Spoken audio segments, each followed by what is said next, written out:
Hey, how y'all do? I did a video just a few minutes ago, but I got another one right off the dome right here. And you see what it says, the coronavirus is an excuse to hurt our future. And I'm going to explain to you why. First of all, it's making millions and millions of people without a job. And what they don't tell you is, out of the millions and millions of people, if it's correct that 47 million without jobs, and how they've been saying it now, 21 million is on unemployment, not just the ones that didn't get it or still trying to apply. It's hurting our futures because most of them jobs are not coming back. Most of them companies are closing. Most of the world is going to be automated with artificial intelligence. And people don't realize that the longer people without a job, the less funds we have for these entitlement programs. Now, Social Security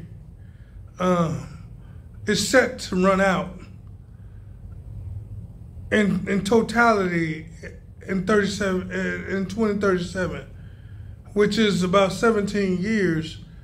But now it's projected that SSDI, which is supplemental income of those that's disabled and not able to work and didn't put any money into the system, their funds are set to run out in 2034. And the SSDI, which is the ones that reach retirement age and put money in the system, they're set to run out in 2035.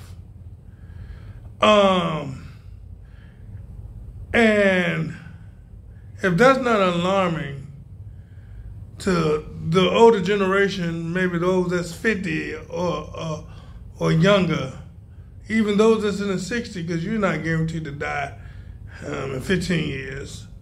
And so that's concerning. And then if Trump get his way, or the Republicans per se get their way, and do a tax credit where they try to frame it as you could take more money home and don't have to pay your Social Security part or your Medicaid part, that drains the system even more. Now, instead of 2035, you look at 2032 or 2030.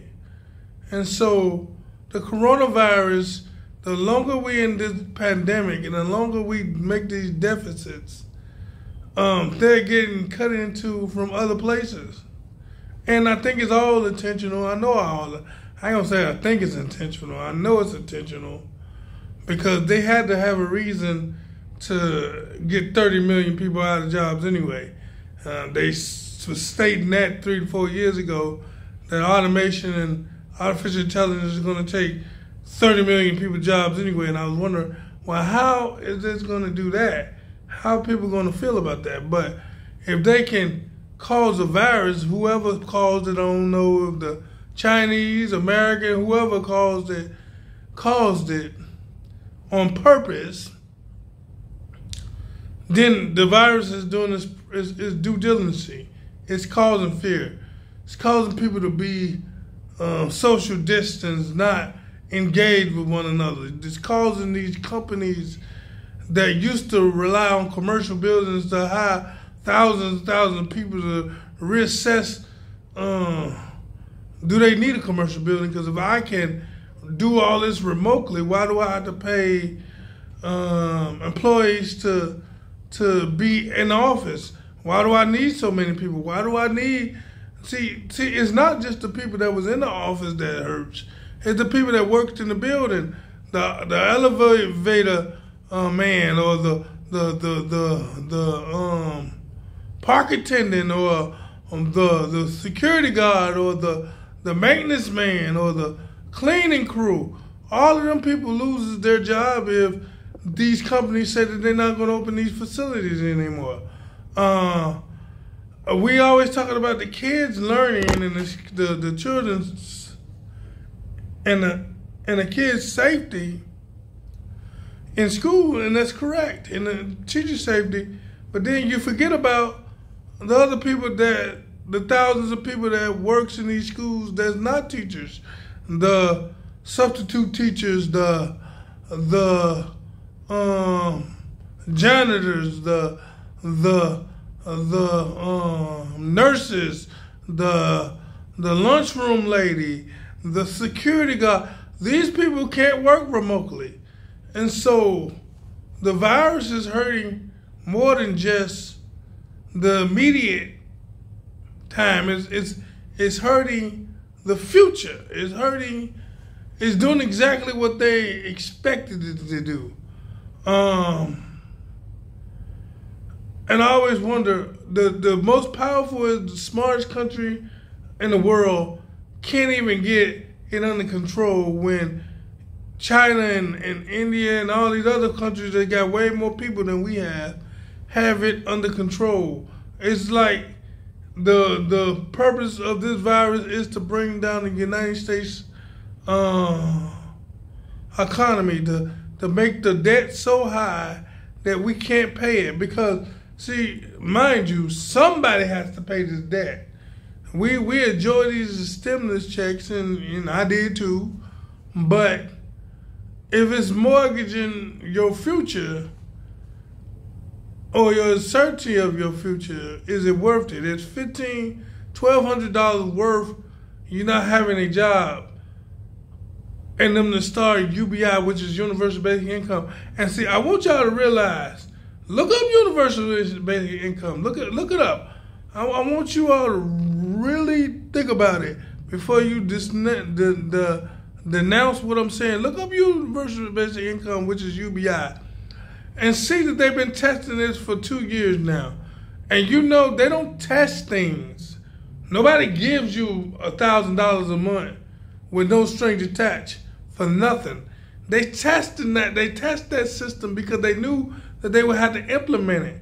That's the underlying, if I can say, that's the how can I say that? That's the secret sauce. That's the hint. They don't test anything that they're not trying to implement. And so when they say normal, like people they've been saying lately, it's never going to be back normal. That's because this is what it was created for, to cause dissonance, cause unemployment, to cause people to realize in their business that they don't need these many people. Express or explode artificial intelligence in the system faster than anybody thought there was going to be in. Because everything is about to be animated. Everything is going to be automated because people are going to say, I don't want to touch you. I don't want to touch this. That's why you got all of these companies saying that they're running out of change and they're running out of money. It's because that's the part. If people are afraid to touch you, afraid to take money and coins, that's going to give them an excuse to make a cashless society where don't worry about it. You don't have to touch nothing. You can use your phone. You can use a chip in your hand, a FID chip or a microchip. We can put this chip in your skin and scan your skin. They ain't got to touch you. And so they can control out of fear. And so the coronavirus was put there to bring fear. And so I just want to let you all know, be aware of your surroundings. Don't fall for the okie doke. And that's it. Peace.